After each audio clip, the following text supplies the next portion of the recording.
चलिए दोस्तों, स्वागत है आपका अगली क्लास में। आज हम अपने इस स्टडी नोट नंबर 3 को ख़त्म करने वाले हैं, है ना। तो मेरे को आप लोगों से उम्मीद है कि आप लोगों ने पहली वाली जो 8 क्लासेस हमारी हुई है, मतलब जो अभी जितनी भी क्लासेस हुई हैं वो आपने डिटेल में पढ़ लिया होगा उन्हें। ठीक है। तो आज की लास्ट क्लास को शुरू करने से पहले एक बार देखो, ये टॉपिक देखा देखा सा नहीं लग रहा? Measures of credit control and money market. मतलब मनी मार्केट तो हमने नहीं पढ़ा, लेकिन क्रेडिट कंट्रोल शायद हम पढ़ चुके हैं। याद है, हमने पढ़ा था कि कैसे कमर्शियल बैंक क्या करता है, अपने पैसे बनाता है ना। याद है आपको? हम ये पढ़ रहे थे कि सर एक कमर्शियल बैंक ऑपरेशन कैसे करता है। देखो, जब हमने इस चैप्टर को शुरू किया था, हमने सबसे पहले क्या देखा था? हमने देखा था सर मनी किसे कहते हैं, है ना। और मनी से पहले भी हमने समझा था बार्टर सिस्टम क्या था। ठीक है। बार्टर सिस्टम को समझने के बाद हमने देखा कि बार्टर सिस्टम की क्या लिमिटेशन थी। उन लिमिटेशन से आउटकम करने के लिए हमने क्या करा था?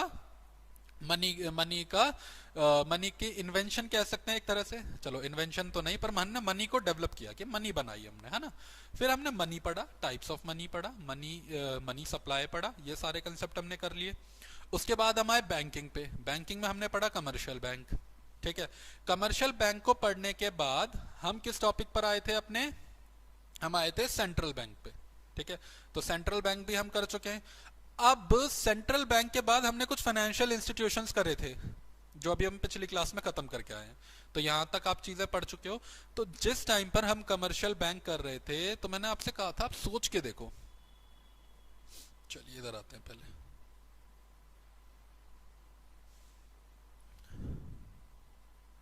है ना। आप सोचो, मैंने आपसे एक बेसिक कहा था कि कमर्शियल बैंक, लेट से उनके यहाँ जितने भी क्लर्क हैं, उनको लेट से सैलरी दे रहा है इन टोटल 80,000 की। ठीक है। क्लर्क्स को क्या कर रहा है? सैलरी दे रहा है 80,000।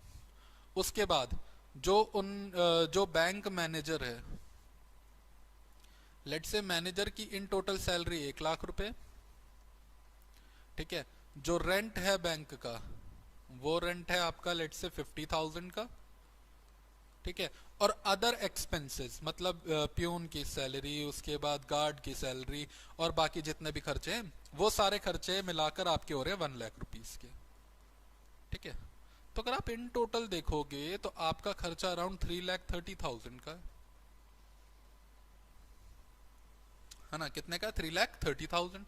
अब बैंक क्या करता है? क्या आपसे, मतलब आपका पैसा बैंक ने अपने पास रखा, तो आपसे क्या कोई चार्ज लेता है बैंक कि भाई साहब मैंने आपका पैसा सेव रखा था, देखो रखा था ना भाई साहब, अब आप एक काम करो, मुझे इतना चार्ज दोगे? ऐसा होता है क्या? नहीं। ऑल्दो आपने जो पैसा बैंक के पास रखा था, बैंक उस पर आपको क्या प्रोवाइड करता है? इंटरेस्ट प्रोवाइड करता है ना। ये हम पढ़ चुके हैं। तो भाई, जब बैंक आपको आपके डिपॉजिट पर इंटरेस्ट भी दे रहा है, फिर ये खर्चे भी उठा रहा है, तो बैंक पैसा कहां से लाता है? क्या आरबीआई उसे पैसा देती होगी, या गवर्नमेंट उसे पैसा देती है? नहीं। देखो, अगर आरबीआई ऐसे पैसे देती, गवर्नमेंट ऐसे पैसे देती, तो हर दूसरा पर्सन बैंक खोल के बैठ जाता और बैंक में बनाता खुद को मैनेजर, है ना। और अपनी सैलरी रखता 1 लाख रुपए, है ना। भाई, अगर एक बैंक चलाने के लिए पैसा देती सेंट्रल गवर्नमेंट, या लेट से स्टेट गवर्नमेंट, या फिर आरबीआई, है ना, तो क्या होता? हर दूसरा पर्सन कहता भाई साहब मैं बैंक खोल रहा हूं सरकार, अब से हमारे इतने खर्चे हैं, आप हमें हर महीने पैसे देंगे। ठीक है। ऐसा नहीं होता। बैंक अपना क्रेडिट खुद जनरेट पहले करा चुका हूं, तो अब दोबारा हम इसे लिखेंगे नहीं। बैंक क्या करती है? क्रेडिट क्रिएशन करती है। अब ये क्रेडिट क्रिएशन कैसे करती है बैंक? देखो, एक सिंपल समझने की कोशिश करना। क्रेडिट क्रिएशन का मतलब बिल्कुल भी ये बिल्कुल भी ये नहीं है कि बैंक अपना पैसा खुद चाप रही है। नहीं सर, बैंक अपने नोट इशू नहीं कर सकती। नोट इशूइंग पावर जो है वो सिर्फ आरबीआई के पास है और किसी के पास नहीं है। तो फिर बैंक अपना पैसा कैसे बनाती है? क्रेडिट क्रिएशन से। जितना भी बैंक के पास डिपॉजिट आता है, बैंक उसमें से क्या करती है? कुछ रिजर्व मेंटेन करती है, उसके बाद बाकी बचे पैसे को किस में दे देती है? लोन से देती है लोगों को, है ना। ये हम पढ़ के आए थे। तो ये टॉपिक हम पहले ही क्या कर चुके हैं? पढ़ चुके हैं। ठीक है। अब इसी पे थोड़ा आगे बढ़ते हैं। तो देखो, अब यहां पर आज की क्लास का जो टॉपिक है वो यही है, credit creation bye commercial bank. Commercial bank कैसे अपना क्रेडिट क्रिएट करता है। ठीक है, देखना जरा क्या कह रहा है वो। A commercial bank is called a dealer और क्रेडिटर। कमर्शियल बैंक को क्या कहते हैं, एक डीलर या फिर creditor. It can create credit, ये क्रेडिट क्रिएट कर सकता है, करेंसी प्रिंट नहीं कर सकता। That is can expand the monetary base of a country. ठीक है, इसके बाद it does not so it does so not bye issuing new money but by it's loan operations. इसी की बात कर रहे थे अभी हम कि सर ये न्यू करेंसी इशू नहीं करेगा, ये अपने नोट्स इशू नहीं करेगा, ये क्या करेगा, ये लोन्स ऑपरेशन की हेल्प से क्रेडिट जनरेट करता है। इसके बाद bank creates money on the basis of cash deposits. किस बेसिस पर क्रेडिट क्रिएट करते हैं ये, कैश डिपॉजिट्स के बेस पे। कितना इनके पास डिपॉजिट आ रहा है, उसमें से कुछ रिजर्व बनाना है और बाकी का लोन में देना है। तो देखो क्या कह रहा है, the process of credit creation is that the depositor think they have so much money with banks and borrowers from banks say they have so much money with them। क्या कहना चाह रहा है देखो, the process of credit creation is that, क्या process है credit creation के, depositors think they have so much money with banks. Depositor को लगता है उनका बहुत सारा पैसा है बैंक में, एंड बोरोवर्स फ्रॉम बैंक से they have so much money with them. और जो बोरोवर्स हैं, जो बैंक से पैसा ले रहे हैं, उन्हें ये लगता है मेरे पास भाई साहब बहुत पैसा है बैंक का। मतलब इन शॉर्ट देखो क्या है, जो डिपॉजिट कर रहा है उसे तो ये लग रहा है भाई हमारा पैसा है बैंक में, है ना। और जो लोन ले रहा है, जिसको पैसे की रिक्वायरमेंट है, वो ये देखता है भाई साहब बैंक के पास पैसा, हम यहीं से जाके बैंक से ही पैसा ले सकते हैं लोन पे। इसके बाद summing the two we found an amount more than the cash deposit. जब हम इन दोनों को जोड़ते हैं ना, तो हमें क्या मिलता है कि जितना कैश डिपॉजिट है उससे ज्यादा पैसा बैंक के पास है। इसका मतलब क्या है देखो, बैंक के पास इन टोटल डिपॉजिट आया 1000 का। ठीक है, तो ये डिपॉजिटर का है कि भाई हमें पता है हम बैंक के पास हमारा कितना अमाउंट डिपॉजिट है, 1000 का। बैंक ने लेट से लोन्स देकर और क्रेडिट क्रिएट करके जो मार्केट में लोन दे रखा है वो है 1200। ये वो है जो बोरोवर्स को लग रहा है हमें बैंक को देना है। अब ये ज्यादा कैसे हो गया, मैंने आपको पहले ही बताया था। इसकी अजम्पशन अगर आपको याद होगी, ठीक है, अगर आपको याद हो, बैंक क्या करता है, कुछ फेजेस, लेट से ये फेजेस हैं, ये डिपॉजिट है, ठीक है, उसके बाद बैंक बनाता है एलआरआर और बाकी क्या दे देता है, लोन। तो लेट से फर्स्ट फेज में डिपॉजिट आया 1000 करोड़ का, 20% का एलआरआर बनाना है, तो बैंक ने 200 करोड़ अपने पास रखे और 800 करोड़ का क्या दे दिया, लोन दे दिया। और फिर हमने पढ़ा था कि इसकी कितनी अजम्पशन होती है, 2 अजम्पशन होती है। पहली अजम्पशन क्या होती है कि all banks are same unit, and second assumption क्या होती है, all the money in the economy will flow through the bank, है ना। इन 2 अजम्पशन के बेस पे हम काम करते हैं। तो ये पैसा घूम के सेकंड फेज में वापस बैंक में ही आ गया। बैंक ने फिर से 160 करोड़ अपने पास रखे और बाकी का क्या दे दिया, 640 करोड़ का लोन दे दिया। ये प्रोसेस चलती रहती है। इस बेस पर क्रेडिट क्रिएशन कर रहा है बैंक, जो डिपॉजिट से ज्यादा तो क्रेडिट क्रिएट कर रहा है मार्केट में, है ना। तो इसका मतलब क्या था, अब देखो कि डिपॉजिटर को लगता है उनका पैसा, think they have so much money with the bank, और जो बोरोवर्स है उसे क्या लगता है, they have so much money with them, उनके पास बैंक का बहुत सारा पैसा, और इन दोनों का सम अप कैश डिपॉजिट से ज्यादा हो जाता है। अब क्लियर है ये। चलिए, suppose a bank receive a sum of, अब एग्जांपल दिया, बैंक के पास 1000 रुपए का डिपॉजिट आया, बैंक ने 20% सीआरआर बनाकर अपने पास रखा एंड बाकी का पैसा लोन में दे दिया, दैट इज 800। ठीक है, बेसिकली सीआरआर आरबीआई के साथ मेंटेन करता है कौन, बैंक। ठीक, इसके बाद depositor will claim he has 1000। Depositor क्या क्लेम करेगा कि भाई साहब मेरे 1000 रुपए बैंक में, एंड बोरोवर क्या कहेगा कि मैंने 800 रुपए देने बैंक के, है ना।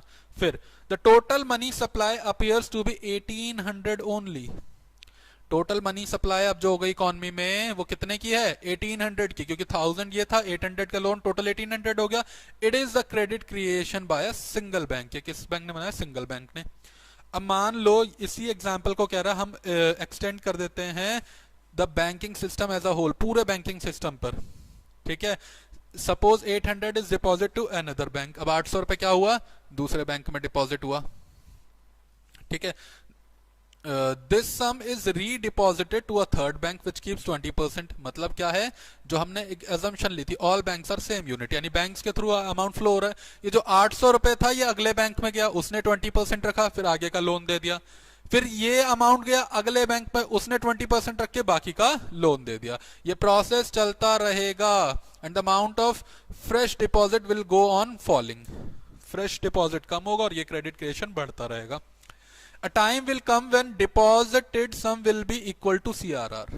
एक टाइम ऐसा आएगा जब डिपॉजिटेड सम किसके इक्वल हो जाएगा, CRR के इक्वल हो जाएगा, और वहां पर ये प्रोसेस क्या हो जाएगी, खत्म हो जाएगी।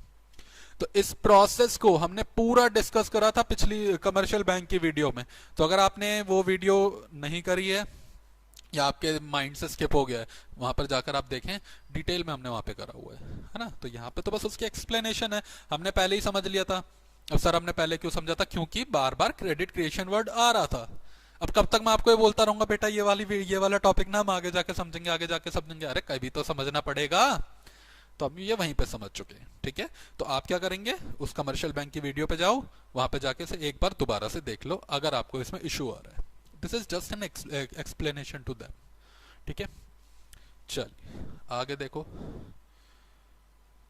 अब लिमिटेशन क्या है इसकी, क्रेडिट क्रिएशन की। Much size of cash reserve ratio, cash reserve ratio का साइज किस पे डिपेंड करेगा, much depends on the mix of cash reserve ratio. Credit creation is inversely related to CRR. ये इनवर्सली रिलेटेड है CRR से। कैसे, सोचो, अगर सीआरआर ज्यादा तो लोन ज्यादा होगा या कम होगा, लोन होगा कम। भाई साहब आपके पास 1 लाख का डिपॉजिट है, वो कह रहा है 40% मेंटेन करो अपने पास, तो लोन कितना दे पाओगे, 60% लोन दे पाओगे। लेकिन अगर ये कम हो जाए, 20% पे आ जाए, तो लोन कितना परसेंट दे पाओगे, 80%। यानी अगर एक बढ़ रहा है तो दूसरा क्या हो रहा है, कम हो रहा है ना। And this is known as negatively related और इनवर्सली रिलेटेड, ठीक है। आगे देखो, सीआरआर क्या है, मैंने आपको बताया था, is a minimum fraction of total deposits of customer which commercial bank are required to hold as reserve either in cash or deposited with the central bank। या तो कैश में अपने पास रखो, सेंट्रल बैंक के पास जमा कर दो।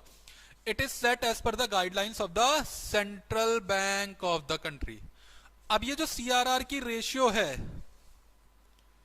ठीक है, ये जो रेशियो है 20% की हम बात कर रहे हैं, 10% की हम बात कर रहे हैं, इसको कौन डिसाइड करेगा, क्या ये हर बैंक अपने हिसाब से डिसाइड कर लेंगे, नहीं सर। इसको कौन डिसाइड करता है, इसको डिसाइड करता है सेंट्रल बैंक ऑफ इंडिया, ठीक है। अब इंडिया का सेंट्रल बैंक कौन सा है, आरबीआई, तो इसे कौन डिसाइड करेगा इंडिया में, आरबीआई, ठीक है। चलिए देखो आगे।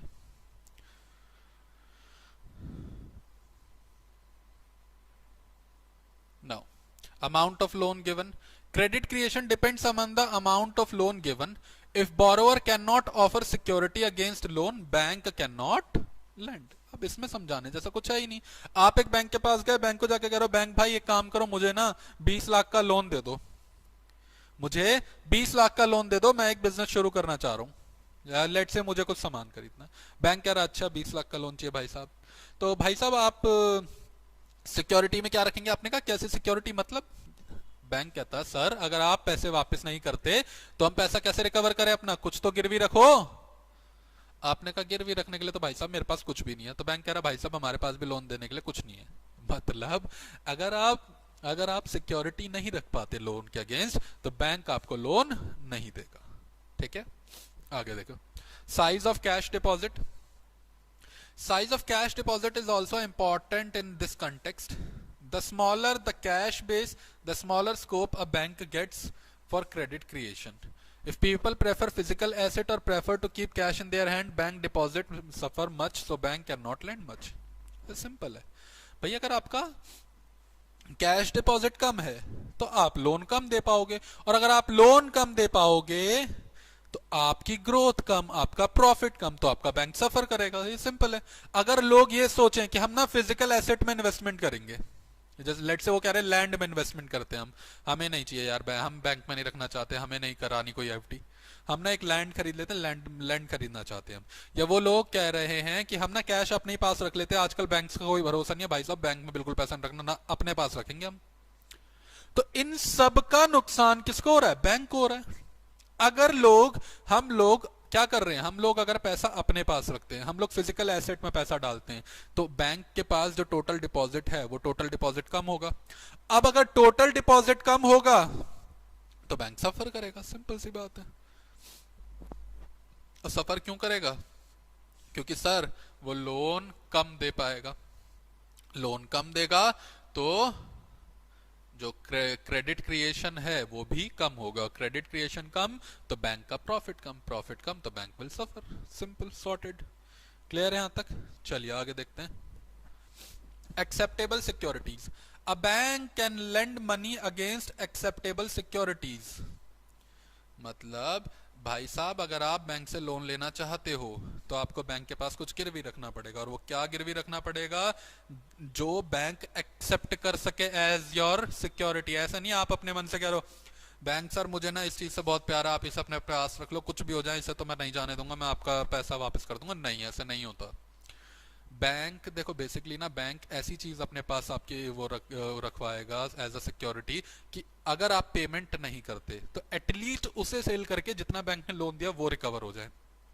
ऑल दो मार्जिन ऑफ सेफ्टी बैंक रखेगा कि लेट से आप एक एसेट गिरवी रख रहे हो बैंक के पास 10 लाख रुपए का, तो बैंक लेट से 30% की सेफ्टी रख रहा है, यानी आपको सिर्फ 7 लाख लोन में दे रहा है कि कल को अगर आप बैंक का पैसा वापस नहीं करते तो at least bank have 3 lakh extra जो है ना, एसेट बेचेगा 10 लाख आएगा तो 3 लाख का तो प्रॉफिट निकाले या इंटरेस्ट कमाए अपना।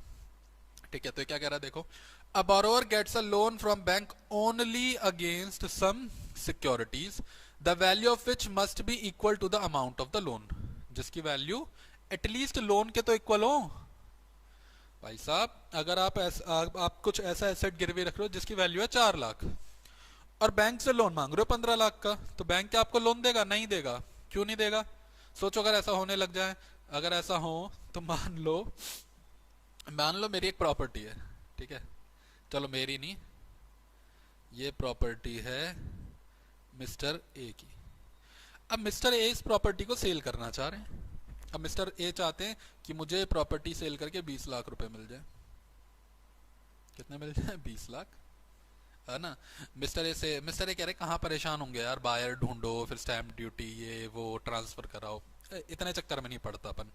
मिस्टर ए गए बैंक के पास, कहते बैंक मुझे 20 लाख का लोन चाहिए, सॉरी मुझे चाहिए लोन 30 लाख रुपए का। बैंक ने कहा आप गिरवी क्या रख सकते हो? मिस्टर ए ने कहा मेरी प्रॉपर्टी है उसकी वैल्यू 20 लाख के बराबर है, आप रख लो, बाकी आपको मुझ पर भरोसा तो है ही, मैं पैसा वापस कर दूंगा। और सोचो अगर bank loan they they, mister A के पास गया, मिस्टर ए आपने अभी तक बैंक लोन वापस नहीं करा, मिस्टर ए कह रहा सर मैं तो नहीं कर सकता, आप एक काम करो मेरी प्रॉपर्टी बेच के रिकवर कर लो।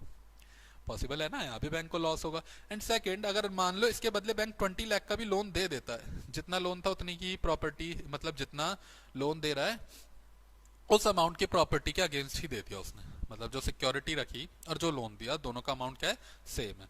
तो यहां पर भी बैंक को देखो कोई बेनिफिट नहीं है, बैंक को बेनिफिट नहीं है, बस एक ये है कि हाँ बैंक का लॉस नहीं होगा लेकिन प्रॉफिट भी कोई नहीं हो रहा। तो बेसिकली ना क्या होता है यहाँ पर, ये मेंशन जरूर है कि बैंक एटलीस्ट इतना तो गिरवी आपसे रखवाएगा जितना आप लोन ले रहे हो, उस अमाउंट का कोई एसेट आप सिक्योरिटी में रखो, लेकिन banks majorly margin of safety रखते हैं। ठीक है, ये मार्जिन ऑफ सेफ्टी क्या होता है? मार्जिन ऑफ सेफ्टी जैसे मैंने अभी आपको बताया था, लेट से आपकी प्रॉपर्टी 20 लाख रुपए की है, आप बैंक से लोन लेने गए प्रॉपर्टी के अगेंस्ट कि मैं ये प्रॉपर्टी को लेंड कर रहा हूँ, ये एज अ सिक्योरिटी रख रहा हूँ मैं आपके पास, आप मुझे इसके बदले लोन दे दो। तो बैंक ने कहा ठीक है सर हम 20% का मार्जिन रख लेते हैं, यानी 4 लाख रुपए, तो आपको हम लोन दे देते हैं 16 लाख का। अब अगर आप पैसा वापस नहीं करते तो बैंक को क्या होगा? बैंक आपके 20 लाख के एसेट को सेल कर देगा। समझ आया यहाँ तक? चलिए देखो आगे क्या कह रहा है, controlled by the central bank. अभी क्रेडिट क्रिएशन को कंट्रोल कौन करता है? सेंट्रल बैंक करता है, ध्यान रखेंगे आप। A central bank possesses certain instruments by use of these it can increase or decrease the volume of credit created by banks।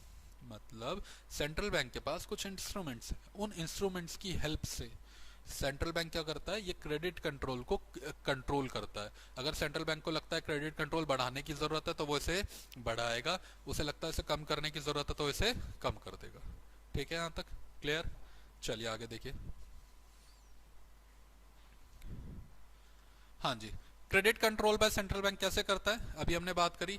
It has central bank possesses a number of instrument for controlling credit control.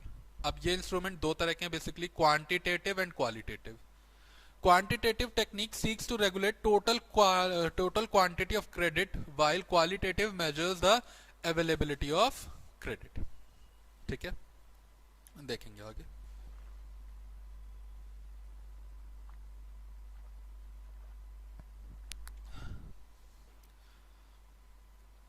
चलिए, अगला आता है open market operation. It employs purchase and sale of securities in stock market, है ना। Open market operation के अंदर क्या होता है, आप स्टॉक मार्केट के अंदर सिक्योरिटीज को या तो सेल कर रहे हो या परचेज कर रहे हो, मतलब बेसिकली आप ट्रेड कर रहे हो इसमें। When the central bank appears in the market as a seller of government securities, people buy such securities by withdrawing money from bank, or bank themselves invest in such securities instead of granting loan to public। देखो, central bank को लगा credit control करने की जरूरत है ना। अब credit control करने का मतलब क्या है, क्रेडिट कंट्रोल होगा कैसे, अगर लोग बैंक में पैसा डिपॉजिट करेंगे तो भाई कमर्शियल बैंक तो लोन देगा, आप कैसे कंट्रोल कराओगे। तो सेंट्रल बैंक ने कहा अच्छा ऐसी बात है, तो हम एक काम करते हैं, हम गवर्नमेंट के बिहाफ पर कुछ गवर्नमेंट सिक्योरिटीज ले आते हैं मार्केट में। देखो क्या लिखा है, when the central bank appears in the market as a seller of government securities, कि हम सरकार के बिहाफ पर सरकार की कुछ सिक्योरिटीज सेल करते हैं, है ना। अब क्या होगा, क्योंकि गवर्नमेंट सिक्योरिटीज है तो लोग इसको परचेज करने जाएंगे, तो people bye such securities by withdrawing money from the bank. अब लोग ये सिक्योरिटीज खरीदने जा रहे हैं तो विड्रॉ कहां से करेंगे, बैंक से। ये सिक्योरिटीज क्या हो सकती है अभी आगे देखेंगे चल के। तो लोगों ने बैंक से पैसा विड्रॉ करना शुरू किया, तो बैंक के पास अगर अमाउंट कम हो गया, डिपॉजिट कम होगा, तो सिंपल सी बात है लोन कम तो क्रेडिट कम। या फिर कई बैंक ऐसे होते हैं वो खुद ही लोन देने की जगह इनमें इन्वेस्टमेंट करने लग जाते हैं। Clear. In either case, the power of credit control will be restricted, है ना। क्लियर यहां तक, चलिए। On the other hand, if central bank buys securities, money flows out of thus enlarging the cash base of members bank। और दूसरे हाथ पर अगर देखें सेंट्रल बैंक खुद खरीद रहा है इसे, दैट मीन्स पैसा आ रहा है कमर्शियल बैंक्स के पास, और अगर पैसा आ रहा है तो क्रेडिट क्या हो जाएगा, बढ़ जाएगा। ठीक है, तो देखो आगे। Though open market purchase and sale of government bonds, the central bank can decrease and increase the supply of money। यही अभी हमने पढ़ा, है ना। गवर्नमेंट के बॉन्ड्स को मार्केट में सेल करके या परचेज करके सेंट्रल बैंक क्या कर सकता है, जो मनी का फ्लो है इकोनॉमी के अंदर उसको इंक्रीज या डिक्रीज कर दे सकता है। But at the same time the effective rate of interest of the government bonds get change automatically, which the central bank can not prevent, है ना। मतलब जो गवर्नमेंट बॉन्ड्स का रेट होता है, इंटरेस्ट रेट होता है, वो भी चेंज होगा, जिसको सेंट्रल बैंक नहीं रोक सकता। देखो एक एग्जांपल दिया, suppose the government bond in question bears a rate of interest 10%।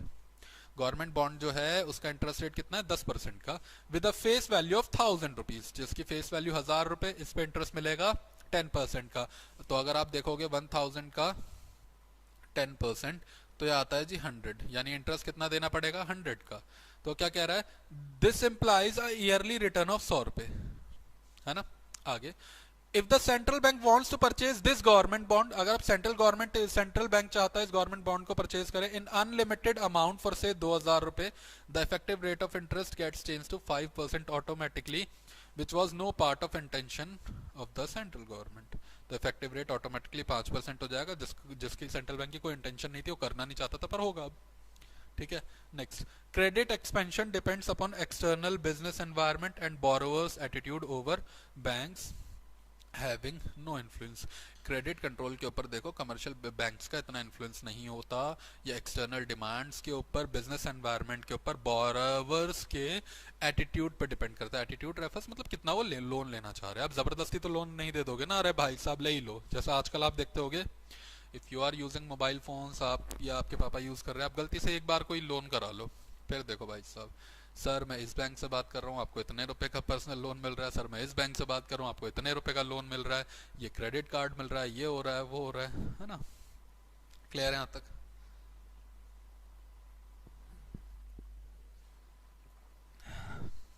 देखेंगे आगे।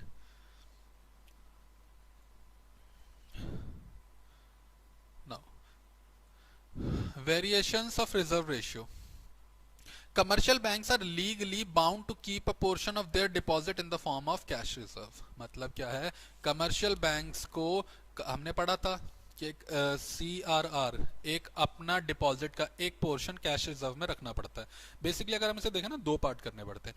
एक जो आप सेंट्रल बैंक के साथ मेंटेन करोगे, एक जो कैश बेसिस पर आप अपने पास रखोगे। आपका कस्टमर आ गया, वो कैश विड्रॉ कर रहा है, तो आप ये थोड़ी बोलोगे अभी हम सेंट्रल बैंक के पास से पैसा मंगा के देते हैं, या हमने तो आपका पैसा लोन में दे दिया। नहीं, आपको देना पड़ेगा। Then it is the most liquid asset in their hand and at the same time it has zero earning asset. Most liquid asset है। लिक्विड एसेट क्यों है सर? कैश में लिक्विड एसेट का मतलब क्या होता है? Which is can be converted into cash. तो ये तो है ही कैश, इससे ज्यादा लिक्विड क्या ही होगा। और जीरो अर्निंग एसेट क्यों बोला? क्योंकि सर आप इससे कोई अर्निंग कर ही नहीं सकते। आप अपने पास कैश मेंटेन कर रहे हो, क्या अर्निंग देगा वो आपको? भाई बैंक ने अपने पास कैश रखा हुआ है, तो क्या कोई अर्निंग होगी बैंक को? ना कोई इंटरेस्ट आ रहा, ना कहीं लोन पे दे सकते हो, ना कहीं इन्वेस्ट कर सकते हो। वो तो आपको कैश मेंटेन करना अपने पास। तो भाई वो एसेट है लेकिन जीरो अर्निंग है, कोई अर्निंग नहीं देगा, उतने का उतना ही रहेगा वो। चलिए, naturally by altering the CRR the central bank can expand or reduce the funds bank can lend। simple। CRR में चेंजेस करके सेंट्रल बैंक क्या कर सकता है? जो फंड्स बैंक्स लोन में दे सकते हैं उसको इंक्रीज या रिड्यूस दोनों कर सकता है। इतनी पावर सेंट्रल बैंक के हाथ में है। भाई सिंपल सोचो, सेंट्रल बैंक कह रहा है आपके पास जितना भी डिपॉजिट आएगा तो आप उसमें से CRR मेंटेन करोगे 20% का।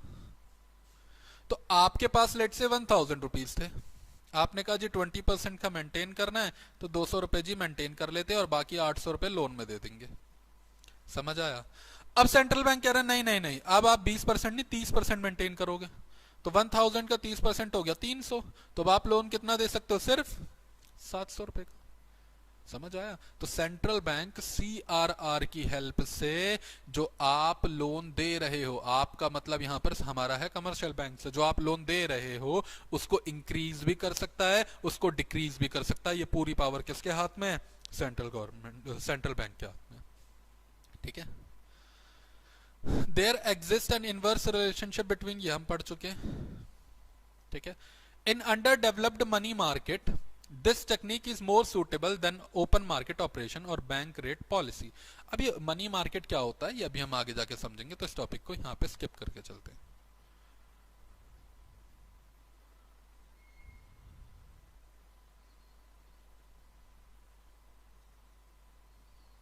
चलिए बड़े आगे देखेंगे।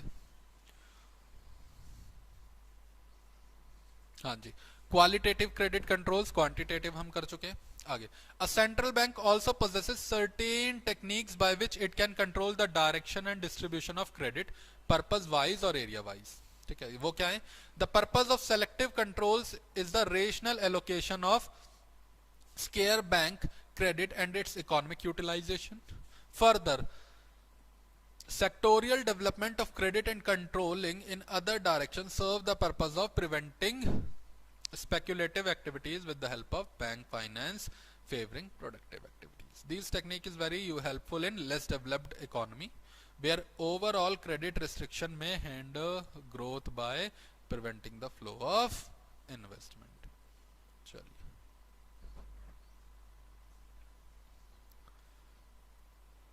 अब नेक्स्ट आता है आपका, देखो नेक्स्ट क्या है? मॉरल सूजन। अब इसका मतलब क्या? मॉरल सूजन इज अ क्वालिटेटिव टेक्निक। ये क्या है? क्वालिटेटिव टेक्निक है।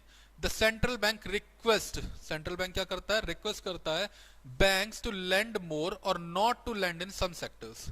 कि किस सेक्टर में भाई साहब आप ज्यादा लोन दे दो और इन सेक्टर्स में भाई साहब लोन मत दो, और दे रहे हो तो भाई साहब थोड़ा कम देना। ठीक है। There is no legal compulsion behind their acceptance. अब कोई लीगल नहीं है कि सेंट्रल बैंक ने क्या दिया, अच्छा सेंट्रल बैंक आपने बोला नहीं, भाई वो बैंक की मर्जी, उसे देना है। सेंट्रल बैंक रिक्वेस्ट कर रहा है, रिक्वेस्ट का मतलब समझते हो ना? सेंट्रल बैंक कह रहा है भाई साहब देख लो, वैसे उधर ज्यादा लोन तो मत दो यार, या इस सेक्टर में ज्यादा दे दो। तो यहां पर कमर्शियल बैंक की मर्जी है उसे देना है या नहीं देना।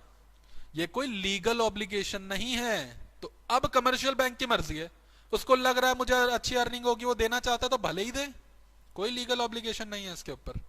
ठीक है, इसके बाद generally if a request is not carried out by number bank, the guardian of the banking system में take such steps as banks are forced to accept. देखो अब लाइन देखो, there is no legal compulsion behind their acceptance. कोई legal compulsion नहीं थी कि इसे accept करो। अब अगली लाइन में देखो क्या कह रहा है, generally if the request is not carried out by number bank, अगर बैंक्स इसको एक्सेप्ट नहीं करते, the guardian of banking system, guardian of banking system बोल। चलिए तो अपने अगले टॉपिक की तरफ बढ़ते हैं हम। ठीक है, अगला टॉपिक क्या है हमारा, मीनिंग ऑफ मनी मार्केट। अब देखो मनी मार्केट को समझने से पहले हम समझेंगे ये मार्केट से मतलब क्या है हमारा यहाँ पर, है ना। मनी मार्केट तो लिखा हुआ है पर ये है क्या, देखेंगे ध्यान से। देखो एक टॉपिक आता है हमारे पास जिसे हम नाम देते हैं फाइनेंशियल मार्केट। ठीक है, अब ये फाइनेंशियल मार्केट है क्या, ये चैनलाइज कर रहा है सेविंग को प्रोडक्टिव यूज में। फॉर एग्जाम्पल देखो, मान लो ये वो पर्सन है जिनके पास क्या है, सेविंग्स है ना। लेट्स से हम इन्हें हाउस होल्ड कह सकते हैं, इकोनॉमिक्स में आपने पढ़ा हुआ है ना। तो ये वो पर्सन हैं जो लोग सेविंग करके बैठे हैं। अब सेविंग को, और यहां पर बैठी है एक एंटिटी जिसको किसकी रिक्वायरमेंट है, फंड्स की रिक्वायरमेंट है। ठीक है, ये वो पर्सन है जिन्होंने सेविंग करी है, और ये वो पर्सन है जिसको किसकी रिक्वायरमेंट है, फंड्स की रिक्वायरमेंट है, बेसिकली बिजनेस एंटिटीज। अब अगर आप ध्यान से देखें इशू क्या है यहां पर, ये जो सेविंग्स है, ये पर्सन सेविंग करके बैठा है, क्या ये किसी प्रोडक्टिव यूज में आ रहा है ये फंड्स, नहीं, ये उसके पास एक सेविंग की तरह रखा हुआ, आज भी अमाउंट इतना है कल भी इतना रहेगा। वेयरएज इस एंटिटी को जिसको फंड की रिक्वायरमेंट है, इसको तो कहीं से फंड लाना पड़ेगा। अब बीच में आता है फाइनेंशियल मार्केट। अब ये फाइनेंशियल मार्केट क्या करता है, यहां से सेविंग्स को अपने पास लाएगा। ठीक है, और उस सेविंग को, ये जो यहां से सेविंग इसके पास आई, इसको आगे किसको प्रोवाइड कराता है, एंटिटीज को प्रोवाइड कराएगा जिसको फंड्स की रिक्वायरमेंट है। समझ आया, मतलब अगर हम इसे कहना चाहें तो ये हमारा कौन है, इन्वेस्टर है। ठीक है, और ये कौन है हमारा, इन्वेस्टी। ठीक है, ये दो लोग हैं। अब इन्वेस्टर इसको नहीं जानता, भाई इन्वेस्टर को नहीं पता कौन सी एंटिटी को फंड्स की रिक्वायरमेंट है। वेयर एज इन्वेस्टी को ये नहीं पता, एंटिटी को ये नहीं पता कौन है जिसके पास सेविंग्स रखी हुई है। तो इनके बीच में एज अ मीडिएटर काम कर रहा है कौन, फाइनेंशियल मार्केट। फाइनेंशियल मार्केट क्या कह रहा है इन्वेस्टर को, सर आप पैसा लेकर आओ यहां पर हमारे पास। ठीक है, और इनको कह रहा आप अपनी रिक्वायरमेंट लेके आओ हमारे पास, और इन दोनों के बीच में एक लिंकेज का काम कर रहा है, और इसको हम क्या नाम दे रहे हैं, फाइनेंशियल मार्केट। ठीक है, अब आगे देखेंगे जो मार्केट है, इस मार्केट को हमने डिवाइड करा दो पार्ट में। First one is capital market and the second one is money market.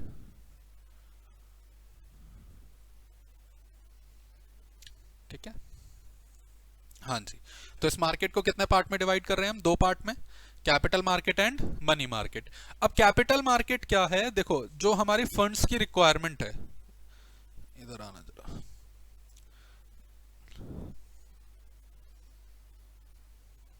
जो हमें फंड्स चाहिए, ये फंड्स दो तरह के हो सकते हैं, है ना।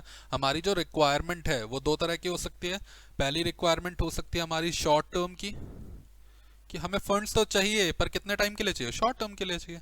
वेयर एज दूसरी रिक्वायरमेंट हो सकती है हमारी लॉन्ग टर्म की, कि हमें फंड्स की रिक्वायरमेंट है लेकिन कैसे, लॉन्ग टर्म रिक्वायरमेंट है ना। तो अगर हमारी फंड्स की रिक्वायरमेंट थी दो, एक शॉर्ट टर्म और एक लॉन्ग टर्म, तो हमने क्या करा, मार्केट को भी बना दिया दो पार्ट में। और वो दो पार्ट कौन से हैं, capital market and money market. ये बेसिकली क्या है, ये इन्वेस्टर और इन्वेस्टी को आपस में रिलेट करा रहा है। तो कैपिटल मार्केट क्या होता है, जहां से आप लॉन्ग टर्म नीड्स के लिए फंड रेज कर सकते हो।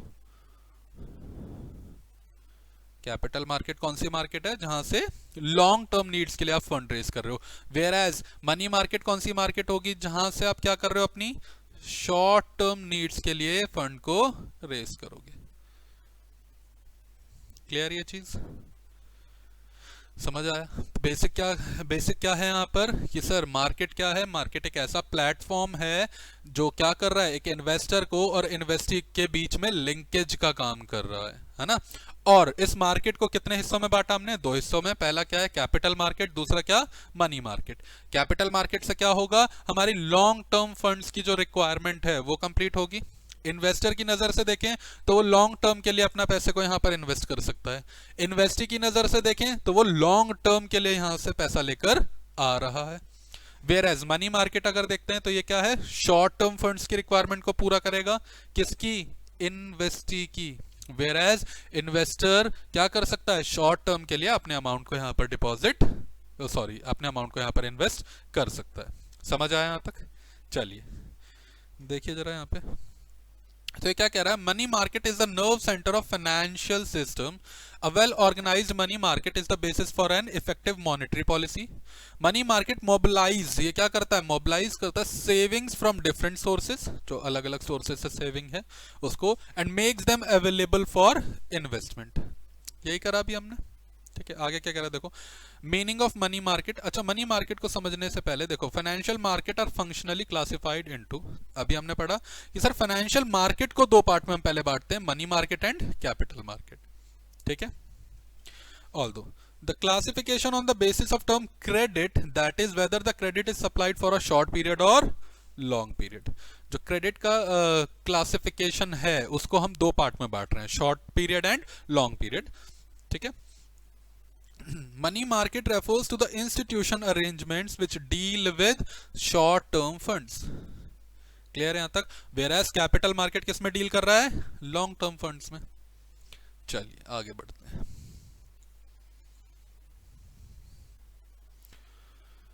ठीक है यहां तक?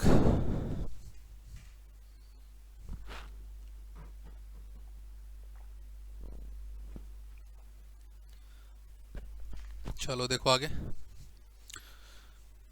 डेफिनेशन क्या कह रहा है? The money market is a collective name given to the various firms and institution that deals with various grades of near money. ठीक है, चलो देखो, what are the objectives of money market? देखो, ऑब्जेक्टिव वर्ड का मतलब क्या होता है? हम कोई भी काम क्यों कर रहे हैं, हम कोई भी काम क्यों कर रहे हैं, दैट इज ऑब्जेक्टिव। रीजन मतलब किसी काम को करने का रीजन, ये क्या होता है? ऑब्जेक्टिव कि भाई हम यहां तक कर लें। फॉर एग्जाम्पल, आप स्कूल जाते थे, आप स्कूल क्यों जाते थे? ताकि आप पढ़ सको। तो स्कूल जाने का ऑब्जेक्टिव क्या हो गया? आपकी एजुकेशन। क्लियर ये चीज? तो देखो बिल्कुल वैसे ही मनी मार्केट के क्या ऑब्जेक्टिव है? Provides an equilibrium mechanism for ironing out short term surplus and deficit. Next, provides a focal point for the intervention of the central bank for influencing liquidity in the economy. Central bank को भी help करेगा economy में आप liquidity को maintain कर सको। Then provides access to user of short term money to meet their requirement at reasonable price. ठीक है, next, characteristics of money marketing. Money marketing के क्या कैरेक्टरिस्टिक्स है sir? Short term funds are borrowed and lent. Short term funds यहाँ पर या तो आपको प्रोवाइड होगा या आप ले सकते हो। मतलब बेसिक क्या है? इन्वेस्टर है, इन्वेस्टी है ना? इन्वेस्टर यहाँ पर इन्वेस्ट करेगा अपनी शॉर्ट टर्म नीड्स के लिए, वेयर एज इन्वेस्टी आएगा और अपनी शॉर्ट टर्म नीड्स के लिए पैसे को बोरो करेगा। Then no fixed place for conduct of operation, transaction are conducted even over the phone. कोई फिक्स जगह नहीं है सर, आप अपने फोन के ऊपर भी इस ट्रांजैक्शन को कर सकते हैं। डीलिंग में भी कंडक्टेड विद और without the help of brokers. Short इस मनी मार्केट के अंदर आप जो डीलिंग कर रहे हो वो विदाउट ब्रोकर भी कर सकते हो। ऑल तो आपके पास ब्रोकर है तो अच्छी बात है, ब्रोकर के साथ डील कर लो, कोई प्रॉब्लम इशू नहीं है। ठीक है, next, the short term financial asset that are dealt in are close substitute for money. ये क्या होते हैं? जो शॉर्ट टर्म फाइनेंशियल एसेट में आप डील कर रहे हो ना, क्लोज होते हैं मनी के। क्लोज है मनी क्या नहीं, आप इन्हें इजीली कन्वर्ट कर सकते हो सर कैश में।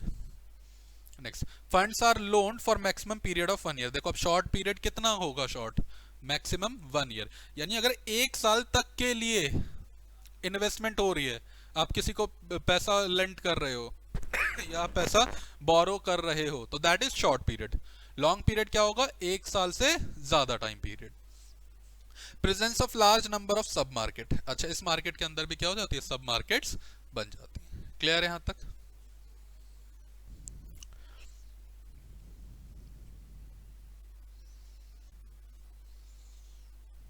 चलिए नेक्स्ट टॉपिक आता है आपका फंक्शंस ऑफ मनी मार्केट। अब मनी मार्केट के क्या फंक्शंस है, क्या काम करता है, देखो सर सिंपल, सबसे पहला it links a lander and the borrower. ये लैंडर और बोरोवर के बीच में क्या करता है, एक लिंक का काम करता है, दोनों को आपस में मिलाता है। लो ठीक है, आगे it is purely a market for short term fund और financial asset. Sir short term fund का मार्केट है ये, यहाँ पर लॉन्ग टर्म के लिए आप इन्वेस्टमेंट नहीं कर सकते, लॉन्ग टर्म के लिए यहाँ से बोरोइंग तो नहीं कर सकते। अगर आपको लॉन्ग टर्म के लिए करना है आपको कहाँ जाना पड़ेगा, कैपिटल मार्केट में। Second, it provides working capital requirement of industries, trade and agriculture. ये किस चीज में हेल्प कर रहा है, आपके वर्किंग कैपिटल में ना। What is working capital, day to day business requirements के लिए जो फंड्स हमें चाहिए, दैट इज वर्किंग कैपिटल, है ना। पढ़ा होगा आपने अकाउंट्स में, working capital equals what, current asset minus current liabilities. Next, it provides financial asset with a high degree of liquidity. ये वो फाइनेंशियल एसेट्स प्रोवाइड करेगा आपको जो हाईली, जिनकी जो क्या होते हैं, हाईली लिक्विडेटेबल होते हैं ना। What is liquidity, liquidity means which can be easily converted into cash. यानी यहां पर जो फाइनेंशियल एसेट्स होंगे हम उन्हें क्या कर सकते हैं, इजीली कैश में कन्वर्ट कर सकते हैं in a very short period. For example call money, treasury bill, commercial bills. अभी ना आगे चल के पूरा डिटेल में देखते हैं। Next, it helps trade and commerce by developing a bill market and acceptance market. It enable government to raise short-term loans with treasury bill market. अब देखो ये गवर्नमेंट को भी शॉर्ट टर्म रिक्वायरमेंट गवर्नमेंट की भी पूरी करता है। गवर्नमेंट ये ट्रेजरी बिल इशू करके अपने शॉर्ट टर्म नीड्स के लिए यहाँ से फंड्स को इशू कर सकती है। It is controlled and regulated by RBI. किसका कंट्रोल है इसके ऊपर, आरबीआई का। It makes monetary policy effective. It provide opportunities for lending the surplus funds for individual banks and other institution. ये opportunities provide कर रहा है उन institutions को, उन individuals को जिनके पास surplus fund पड़ा है ना। आपके पास surplus funds हैं, आप अगर उन fund को अपने पास रखोगे तो क्या grow होगा वो, नहीं। तो सिंपल है, आप क्या कर सकते हो, उस अमाउंट को यहाँ पर इन्वेस्ट कर दो। Next, it helps the central bank in maintaining stability of the value of currency. चलिए देखिए अब स्ट्रक्चर क्या है इंडियन मनी मार्केट का। इंडियन मनी मार्केट को हम दो पार्ट में डिवाइड करते हैं, एक organised sector and second is unorganised sector. ठीक है, देखो ऑर्गेनाइज्ड का मतलब क्या होता है, जिसके ऊपर कोई उसे कंट्रोल करने वाला बैठा है, कोई इसको रेगुलेट करने वाला बैठा है, पॉलिसी फ्रेम कर रहा है उसके लिए, that is organised sector. Unorganised sector कौन सा होगा, जिसे रेगुलेशन अथॉरिटी नहीं है, कोई इसे रेगुलेट करने वाला नहीं है, यहाँ पे कोई इसके लिए पॉलिसी डिराइव करने वाला नहीं है ना। तो अगर हम ऑर्गेनाइज को पहले देखें, देखो ऑर्गेनाइज के अंदर क्या है, RBI, commercial banks, saving banks, non banking companies NBC के नाम से हम इन्हें जानते हैं, कॉर्पोरेटिव बैंक्स। ठीक है, फर्दर कमर्शियल बैंक भी दो तरह के हो सकते हैं, scheduled commercial banks and non scheduled bank. Then commercial bank, scheduled commercial bank को भी हम दो पार्ट में डिवाइड कर रहे हैं, public sector bank and Indian banks. Public sector bank is further classified into two part, state bank group, nationalised bank. तो अगर आप ध्यान से देखो ऑर्गेनाइज्ड सेक्टर को हमने पहले कितने पार्ट में डिवाइड करा, 5 पार्ट में डिवाइड करा। The first one is reserve bank of India, that is simple RBI. RBI के साथ आप क्या याद रख सकते हो, non banking companies, this is NBC. Commercial bank, ये तो हम पहले से पढ़ते हुए आ रहे हैं, एंड कॉर्पोरेटिव बैंक्स। ठीक है, अब कमर्शियल बैंक्स को फर्दर दो पार्ट में डिवाइड किया, scheduled and non scheduled. Scheduled को दो पार्ट में आप डिवाइड कर रहे हो, public sector bank and Indian banks. And then last, public sector banks is also of two kind, state bank group and nationalised bank. चलिए, तो ऑर्गेनाइज सेक्टर यहाँ पर डेफिनेशन आपको गिवन है, देखो क्या कह रहा है ऑर्गेनाइज सेक्टर के लिए, it is called organise because its activities are systematically coordinated by RBI. इसकी जो एक्टिविटीज हैं इसको कौन कोऑर्डिनेट कर रहा है, आरबीआई। आरबीआई रेगुलेट कर रहा है इसको। The players in the organise sectors, जो ऑर्गेनाइज सेक्टर में प्लेयर है वो कौन है, जिनकी अभी हम बात करके आए, देखो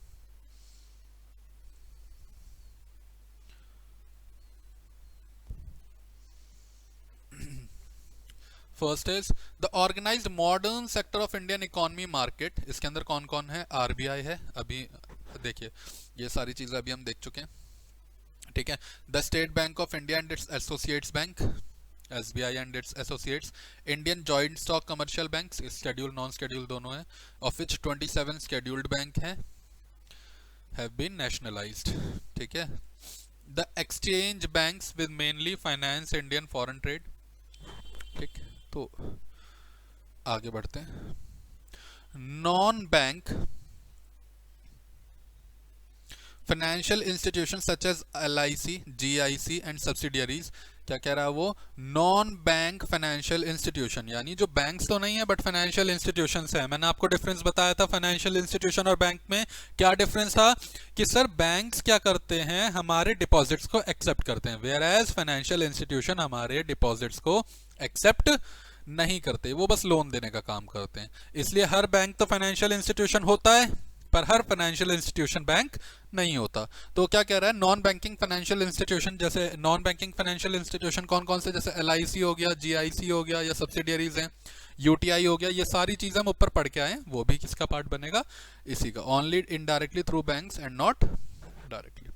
Quasi government bodies or large companies also market their short term surplus funds available to the organized market through banks, ठीक है। ये लोग भी क्या कर रहे हैं, अपना सरप्लस फंड जो है वो शॉर्ट टर्म के लिए यहां पर इन्वेस्ट कर रहे हैं, ठीक है। Next, cooperative credit institution occupy the intermediary position between organized and unorganized part of the Indian money market. These institutions have a 3-tier structure. At the top there are state corporative banks, देखो corporative credit institution क्या है, वो भी यहाँ पर intermediary position में है, किस 3 टायर पोजीशन है, यानी तीन पार्ट्स में है। सबसे ऊपर कौन सा है, state corporative bank. At the local level, there are primary credit societies and urban cooperative banks. Considering the size of method of operation and dealings with RBI and commercial banks only, state and central cooperative banks should be included in the organized sector. The cooperative societies at local level are loosely linked with it. ठीक, देखिए आगे। Now, unorganised sector क्या है, unorganised sector जिसको coordinate systematically coordinate RBI नहीं कर रहा, वो क्या कह रहा है, it is organized because activities of its parts are not systematically coordinated by RBI. The money lender operate throughout the country. Money landers हो सकते हैं कुछ, ठीक है, मनी लैंडर्स हैं या कोई और सोर्स है जिसको आरबीआई क्या नहीं कर रहा, कंट्रोल नहीं कर रहा, ऑर्गेनाइज नहीं कर रहा, दे आर अनऑर्गेनाइज्ड सेक्टर। जैसे आपने देखा होगा पर्टिकुलर एक रीजन में या पर्टिकुलर एक विलेज मान लो या कुछ, क्या होता है वहाँ पे बहुत सारे मनी लैंडर्स होते हैं, या अभी जनरल भी आपको फंड्स की रिक्वायरमेंट, आप किसी इंडिविजुअल लैंडर के पास गए, भाई मुझे ना पैसे दे दो, अब वो आपसे कुछ % ऑफ इंटरेस्ट ले रहा है, या आप जो भी है बोरोवर सीधा जा रहा है वहां से अमाउंट लेकर आ रहा है, उसकी भी एक तरह से इन्वेस्टमेंट है, पर इन्हें कंट्रोल नहीं कर रहा आरबीआई। आरबीआई का यहाँ पर कोई गवर्नेंस नहीं है। या आजकल कुछ ऐप्स आप चल रही हैं, आपने देखा होगा मे बी ऐसे क्रेडिट बी करके एक ऐप है, या 1-2 ऐप्स और हैं जो आपको क्रेडिट देने का काम करते हैं, आपके शॉर्ट टर्म के लिए बोरो, आप चाहो तो बोरो कर सकते हो, है ना, उनसे ऑल्दो बिजनेस एंटिटी उनसे बोरो नहीं कर रही, एक जनरल आप कर रहे हो, आपको फंड्स की रिक्वायरमेंट थी, लेट से आपको अभी 5,000 रुपीज की रिक्वायरमेंट है, तो आपने क्या करा, ये जो क्रेडिट बी ऐप है या कुछ ऐसे हैं, या किसी लेंडर के पास आप गए, आपने यहां से जाकर इनसे फंड रेज कर लिया। तो ये कुछ ऐसा है, ये कुछ ऐसे लोग हैं जिन्हें आरबीआई कोऑर्डिनेट नहीं कर रहा, कंट्रोल नहीं कर रहा, तो इनको हम ऑर्गेनाइज्ड सेक्टर के अंदर डालते हैं। Clear. Next is constitution of money market. अब मनी मार्केट किनसे बना है भाई, 2 लोगों से, लेंडर एंड बोरोवर। भाई मनी मार्केट में हो क्या रहा है, जो लेंडर है जिसके पास पैसा है वो अपने एक्सेस अमाउंट को इन्वेस्ट कर रहा है यहाँ पर, और जो बोरोवर है जिसको रिक्वायरमेंट है वो बोरो कर रहा है। तो इसके अंदर कितने लोग मिलेंगे आपको, 2 लोग, वो कौन है, लेंडर एंड बोरोवर। तो क्या कह रहा है, देखो सबसे पहले इसके अंदर क्या था, सप्लाई ऑफ फंड, ठीक है। There are 2 main source of supply of short term funds in the Indian money market. 2 तरह से इंडियन मनी मार्केट में शॉर्ट टर्म के लिए फंड आता है, ऑर्गेनाइज, अनऑर्गेनाइज, ठीक है। Second, demand for funds in the Indian money market. The main borrowers of short term funds का मेन बोरोवर कौन है, मतलब किसको रिक्वायरमेंट है शॉर्ट टर्म फंड की? Mainly central government, state government, local bodies such as municipalities, village panchayat etcetera, traders, industrialist, farmers, exporters, importers, general public. उसने देखो एक अगर हम बेसिक है ना, सबको रिक्वायरमेंट है। भाई साहब एक फार्मर है ना, उसे कल्टीवेशन के लिए फंड्स की रिक्वायरमेंट है, उसने कहा सिर्फ मुझे 3-4 महीने के लिए पैसा चाहिए, वो हो गया। जनरल पब्लिक है, उनको उनको फंड्स की रिक्वायरमेंट है, उन्होंने कहा 4 महीने के लिए मुझे पैसा चाहिए, वो हो गए जनरल पर। एक्सपोर्टर इंपोर्टर्स हो गए, सेंट्रल गवर्नमेंट हो गई। अच्छा गवर्नमेंट देखना अलग अलग करके लिखा है, central government, state government, local bodies. तो सर पूरी सरकार तो कवर कर दिया आपने।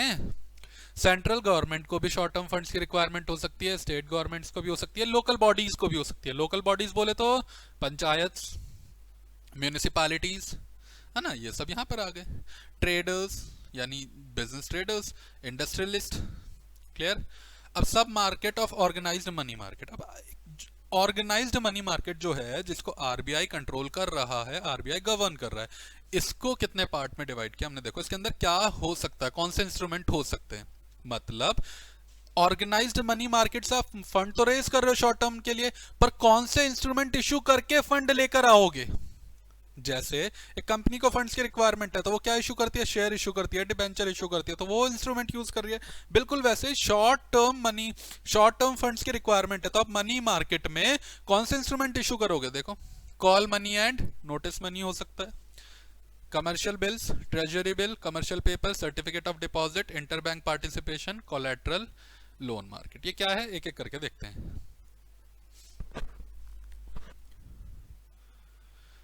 देखिए आपको याद होगा मैंने आपको बताया था कि सर क्या होता है, कभी आप अगर आप नोटिस करेंगे किसी एक पर्टिकुलर जगह पर अगर एक बैंक ओपन होता है ना, आप देखो उसके आसपास और भी बैंक्स आ जाते हैं, है ना। अब ऐसा क्यों होता है? क्योंकि हमें पता है कमर्शियल बैंक क्रेडिट क्रिएशन कैसे करता है सर, वो अपने अपने पास कुछ रिजर्व मेंटेन करता है अपने डिपॉजिट्स का, और बाकी क्या कर देता है? लोन प्रोवाइड कर देता है लोगों को। अब सपोज करो उसने अंदाजा लगाया था कि मेरे जो क्लाइंट्स हैं, मेरे जो कस्टमर्स हैं, वो इस मंथ में हार्डली 10 करोड़ रुपीस विड्रॉ करेंगे, इससे ज्यादा विड्रॉ नहीं करेंगे। बट सडनली एक कस्टमर आया, जो डिमांड थी आपकी वो 15 करोड़ तक चली गई। एक कस्टमर आया, वो कह रहा है सर मेरे को अभी मेरा 25 लाख रुपए चाहिए, और आप कह रहे हो सर हमारे पास तो पैसा ही नहीं है। क्या आप कह सकते हो कस्टमर को? एक कमर्शियल बैंक कह सकता है, सोचो आपका अमाउंट बैंक में डिपॉजिट है, आप जाते हो बैंक के पास, आप जाके कह रहे हो सर मेरे को ना मेरा पैसे चाहिए। बैंक कह रहा है नहीं भाई साहब वो तो हमने लोन दे दिया, हमारे पास तो नहीं अभी पैसा, अब ये लोन दिया है, ये रिपेमेंट आएगी, उसके बाद हम आपको पैसे देंगे। ऐसा हो सकता है? नहीं सर, कस्टमर तो जब चाहे पैसे विड्रॉ कर सकता है। बट मान लो लिक्विडिटी नहीं है बैंक के पास, तो वो क्या करता है? हाँ, वो जाएगा नियर बाय दूसरे बैंक के पास कि सर मुझे इतने फंड्स की रिक्वायरमेंट है। मैंने आपको बताया था वो बैंक मना नहीं कर सकता, as per the rules of RBI वो मना नहीं करेगा। अब इसकी जो रीपेमेंट होती है, वो रीपेमेंट कोई फिक्स डेट नहीं होती। द अदर बैंक जब उसको रिक्वायरमेंट है, जब भी उसे चाहिए, वेरी शॉर्ट पीरियड में, एक दिन के पीरियड के बाद भी वो अपना फंड को क्या कर सकता है? वापस मांग सकता है on a very short notice. इसलिए इसको कॉल मनी या कॉल नोटिस भी कहते हैं। समझ आया? तो देखो क्या कह रहा है ये, the call and notice market constitute the core of Indian money market. Call money represents the amount borrowed by commercial bank from each other for short period to meet their cash reserve requirement. समझ आया ये? Those bank whose cash reserve decline below the statutory requirement borrow from such bank which have surplus cash reserves। मतलब देखो आपके customers आ रहे हैं, cash मांग रहे हैं, नहीं आपके पास, या मैंने आपको बताया था कमर्शियल बैंक्स को क्या करना पड़ता है, कुछ रिजर्व अपने पास मेंटेन करना है, आरबीआई के पास सीआरआर मेंटेन करना है। अब वो मेंटेन नहीं कर पा रहा, उसके पास इतनी लिक्विडिटी नहीं है, तो वो जा रहा है दूसरे बैंक के पास जिसके पास एक्सेस फंड्स है, वहां से लेकर आ रहा है। अब ये क्या कह रहा है, funds are thus borrowed and lent for 1 day call and for a period up to 14 days. यहां पर जो मिनिमम है वो पीरियड कितना है? 1 डे। सर एक दिन के लिए भी उधार हो सकता है, मतलब एक दिन बाद, 24 घंटे बाद सामने वाला बैंक कह रहा है भाई साहब हमें ना फंड्स की रिक्वायरमेंट अलाउ, जरा हमारा फंड वापस दे दो। या फिर जो मैक्सिमम टाइम पीरियड है वो कितना है? 14 डेज। ठीक है। द मार्केट हैज दस 2 सेगमेंट्स, कॉल और overnight market and short notice market. The rate at which funds are borrowed and lent in this market is called call money rate. और जिस इंटरेस्ट रेट पर the other bank जो आपको funds provide करवा रहा है उसको हम क्या नाम देते हैं? Call money rate. क्लियर है ये चीज? समझ आया? चलिए नेक्स्ट आता है हमारा कमर्शियल बिल मार्केट. देखो इसे कमर्शियल बिल मार्केट एक सिंपल समझना. आप लोगों ने अभी अपने फाउंडेशन में या तो पढ़ लिया होगा या 11th क्लास में पढ़ के आए होंगे बिल्स ऑफ एक्सचेंज. याद है क्या? क्या होता था बिल्स ऑफ एक्सचेंज? जब एक सेलर क्या कर रहा है, बायर के ऊपर एक बिल ड्रॉ कर रहा है कि भाई साहब मान लो मिस्टर ए हैं, मिस्टर ए ने गुड सेल करे क्रेडिट पे किसको? मिस्टर बी को. तो मिस्टर ए ने बी के ऊपर एक बिल ड्रॉ करा कि मैंने मिस्टर बी को ऑन दिस डे इतने अमाउंट का गुड्स क्रेडिट पे सेल करा, और मिस्टर बी से पूछा भाई साहब कितने दिन में पैसे वापस करोगे? मिस्टर बी ने कुछ डेज बताए और वो डेट डाल दी कि इस दिन मिस्टर बी मेरा अमाउंट रिटर्न करेंगे. That is bills of exchange. और उसी को हम क्या नाम देते हैं? Commercial bill. क्या नाम दे रहे हैं उसको? Commercial bill. ठीक है. यहां पर जो टेन्योर होता है वो बेसिकली 90 डेज का होता है. ठीक है, समझ आया ये? देखो यहां बेसिक कुछ नहीं है. आप क्या कर रहे हो सर? आप एक बिल ड्रॉ कर रहे हो किसके ऊपर? अपने डेटर के ऊपर. आपने क्रेडिट पे किसी को गुड सेल करा तो आप उसके ऊपर एक बिल बना रहे हो कि हाँ भाई साहब अच्छा आपका नाम क्या है? अच्छा ये नाम है. और आपने कितने के गुड्स हमसे क्रेडिट पे लिए? इतने के. किस डेट तक वापस करेंगे? उन्होंने डेट बताई, वो आपने मेंशन कर दिया. दोनों पार्टीज ने क्या करे? साइन करके कर लिए. तो that is known as commercial bill. ठीक है, देखो ये क्या कह रहे हैं. हाँ जी. Once the bill is These are bills of exchange drawn by seller. Seller draw कर रहा है जिसे हम ड्रॉयर कहते थे, और buyer इसे accept करेगा. Once the bill is accepted by the buyer of goods, it becomes legal document.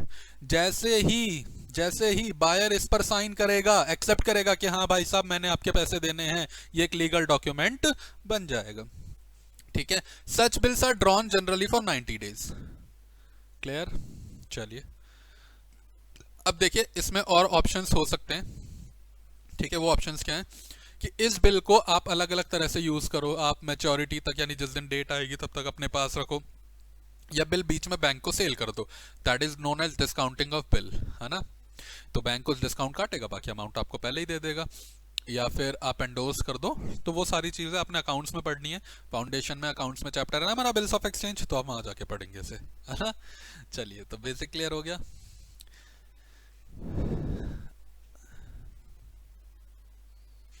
चलिए तो नेक्स्ट आता है हमारा treasury bill.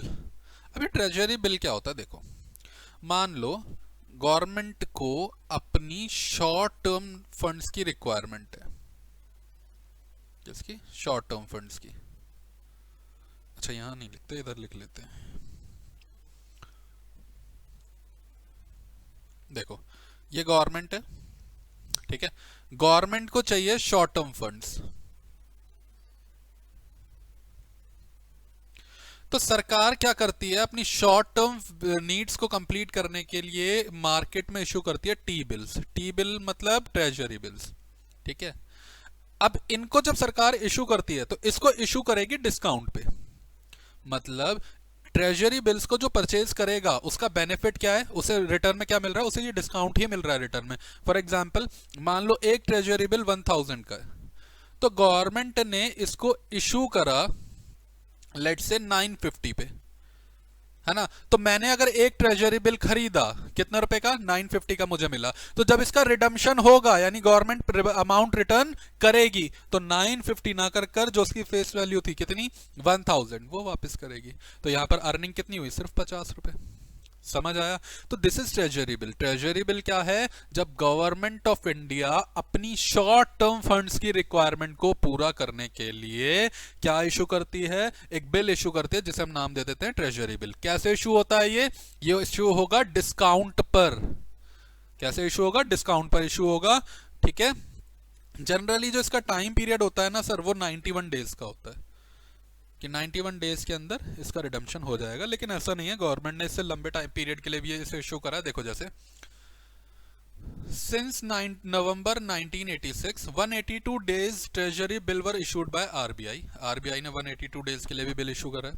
Longer maturity Treasury bill with varying maturities up to 364 days were introduced in April 1992. अप्रैल 1992 में ऐसा भी bill issue किया गया जिसकी मैच्योरिटी डेट कितने डेज की थी, 364 डेज की. These bill were issued as a part of public debt operation of government of India. ठीक है. Next is they are issued at discount. Discount पर इशू होते हैं, इसलिए इस पे कोई भी इंटरेस्ट नहीं होता. समझ आया ये? चलिए आगे बढ़ते हैं. तो अब अगला है हमारा कमर्शियल पेपर. अब देखो कमर्शियल पेपर क्या है सर. ये आया था on the recommendation of Vaghul working group. अब क्या हुआ, आपको पता होगा 1991 में इंडिया ने एक न्यू इकोनॉमिक पॉलिसी को लॉन्च किया था, है ना.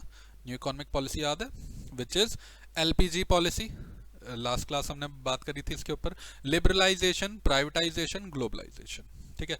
क्योंकि लिबरलाइजेशन हो रहा है, ग्लोबलाइजेशन हो रहा है, तो इंडस्ट्रीज को रिक्वायरमेंट थी कि वो क्या करें, डाइवर्सिफिकेशन करें एंड एक्सपेंशन करें.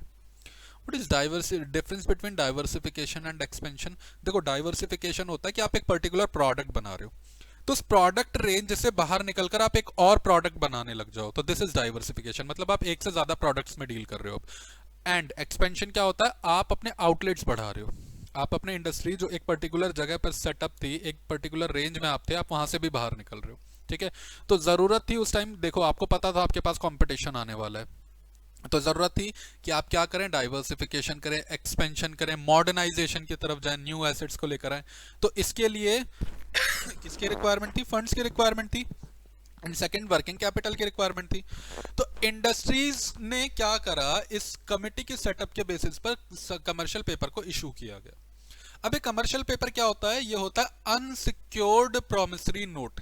Now what is promissory note? मतलब मान लो मिस्टर ए है और उन्होंने मिस्टर ए ने बी से कहा मैं आपको वादा करता हूं कि मैं आज शाम को आपको 10,000 रुपए दूंगा. ठीक है. और अपने ऊपर खुद ही बिल बनाया कि मैं आपको पैसे दूंगा और खुद ही साइन करके दे दिया. समझ आया? अब अगर मिस्टर ए पेमेंट नहीं करते तो सर कुछ नहीं हो सकता, सिक्योर्ड ही नहीं था. ठीक है. तो बिल्कुल वैसे ही ये क्या होता है, कमर्शियल पेपर सिक्योर नहीं होते. इंडस्ट्रीज ये इश्यू कर रहे हैं कमर्शियल पेपर और जनरल पब्लिक इनको क्या कर रही है, परचेज कर रही है. These are not secured. ठीक है. तो देखो क्या कह रहा है, commercial paper are unsecured promissory note issued by cooperative entities to raise sources for their short term funds instead of borrowing from bank. उन्होंने बैंक से ना लेकर क्या करा, इनको इशू करा. It is certificate evidencing an unsecured corporative debt of short maturity. It represent a promise by the borrowing company to repay loan at a specific date. ठीक है. तो देखो एक जनरल है, अगर एक कमर्शियल पेपर कॉर्पोरेट इशू कर रहा है तो ये सक्सेसफुली फंड रेज भी उनके लिए होगा who have goodwill in the market, जिनकी मार्केट में गुडविल अच्छी है. एक न्यू कंपनी आती है और वो आके कमर्शियल पेपर इशू करती है, तो सिंपल है भाई, पब्लिक नहीं जाएगी इन्वेस्टमेंट के लिए. क्यों नहीं जाएगी, क्योंकि सर ये अनसिक्योर्ड होते हैं. So this can be used when you have a good reputation in the market. Clear है यहाँ तक? चलिए next is certificate of deposit. हाँ जी. तो नेक्स्ट क्या था हमारा, सर्टिफिकेट ऑफ डिपॉजिट. देखो क्या कह रहा है, द आरबीआई. देखो आरबीआई ने बेसिकली इसको इशू करा था, ये स्कीम लेकर आई थी 1989 में, ताकि क्या हो, जो जनरल पब्लिक है, जिनके पास एक्सेस फंड्स है, उनके पास और भी ऑप्शंस हो इन्वेस्टमेंट के लिए, शॉर्ट टर्म फंड्स में इन्वेस्टमेंट के लिए. तो ये क्या कह रहा है, the objective is to further widen the range of money market instruments and to give investors further opportunity of deploy their short term funds. CDs are deposit receipt issued by banks against deposit kept by individual. जैसे कौन issue करता है, bank issue करते हैं, जो भी amount individuals ने वहां पर रखा है, या कंपनीज या फिर PSUs and their institution. Non resident can also subscribe to CDs but only on a non repatriation basis. Non resident भी इनको क्या कर सकता है, सब्सक्राइब कर सकता है. क्लियर है यहां तक? चलिए आगे आते हैं.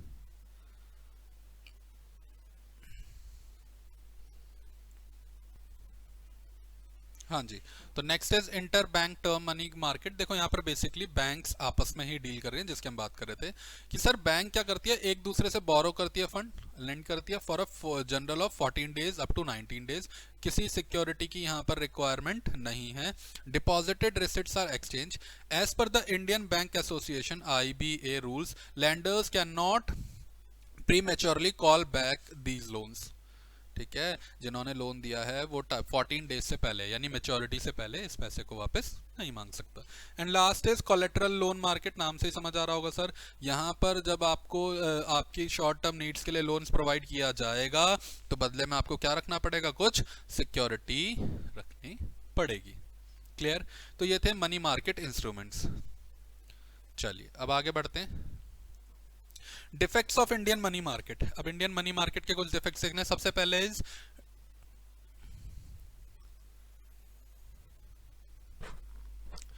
dichotomy between organized and unorganized sector. The most important defect of Indian market is division into two sectors. देखो जो हमने दो पार्ट में डिवाइड करा, organized and unorganized sector. There is little contract coordination and corporation between the two sectors.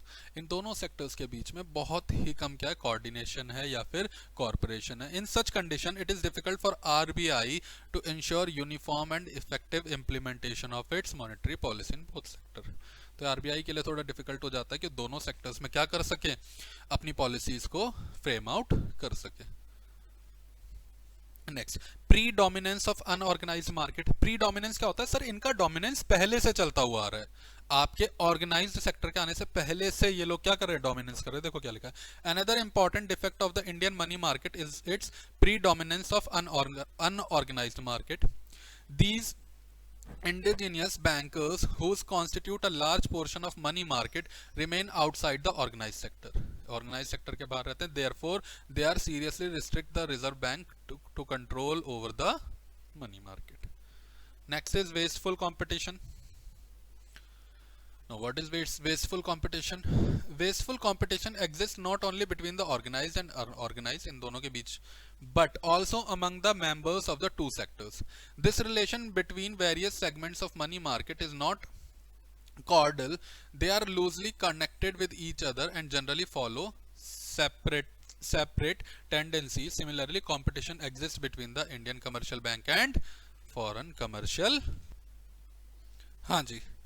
Next is absence of all Indian money market. Absence of all Indian money market का मतलब क्या है कि sir जो money market है वो widely spreaded नहीं है। देखो क्या कह रहा है, Indian money market has not been organised into a single integrated all Indian market. It is divided into small segments mostly catering to the local financial needs. For example, there is a little contract between the money market in the bigger cities like Mumbai, Chennai and all. Inadequate banking facilities का मतलब क्या sir, banking का nationalisation तो हुआ है but economy के अंदर still banking facilities की क्या है, शॉर्टेज है. देखो what is it's saying, Indian money market is inadequate to meet the financial need of the economy. Financial needs को पूरा नहीं कर पा रहे. Reason, although there has been rapid expansion of the bank branches in recent years, particularly after the nationalization of the bank, yet vast rural areas still exist without banking facilities. Next is shortage of capital. Sir इतना fund available ही नहीं है जितना industries को क्या है, required है. ठीक है, still people are not investing out here.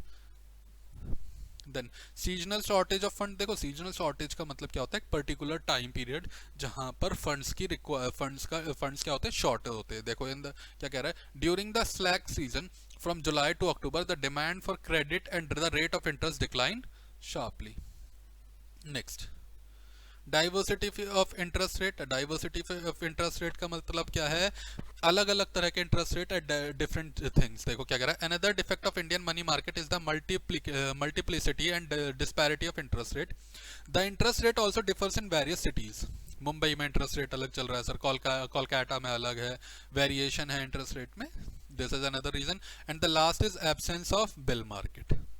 चलिए तो आते हैं चैप्टर के लास्ट टॉपिक पर, which is measures to improve Indian money market. अब इंडियन मनी मार्केट को कैसे इंप्रूव किया जा सकता है. हाँ जी, तो देखो कैसे इंप्रूव किया जा सकता है सर? दो सेक्टर बना रखे हैं, ऑर्गेनाइज अनऑर्गेनाइज, इन्हें कंबाइन कर दिया जाए तो आरबीआई का ओवर कंट्रोल, पूरा कंट्रोल आएगा। तो व्हाट इज सेइंग, ठीक है, should be brought under the effective control of RBI. Next क्या हो सकता है, hundis used in the money market should be standardised, hundis को स्टैंडर्डाइज किया जा सके and return in the uniform manner in order to develop on all Indian money market.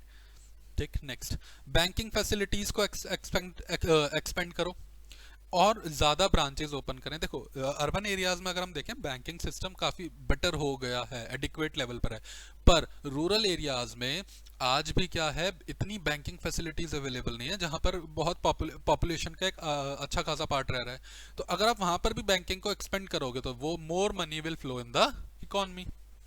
इसके बाद discounting and rediscounting facilities should be expanded in a big way in the bill in the market.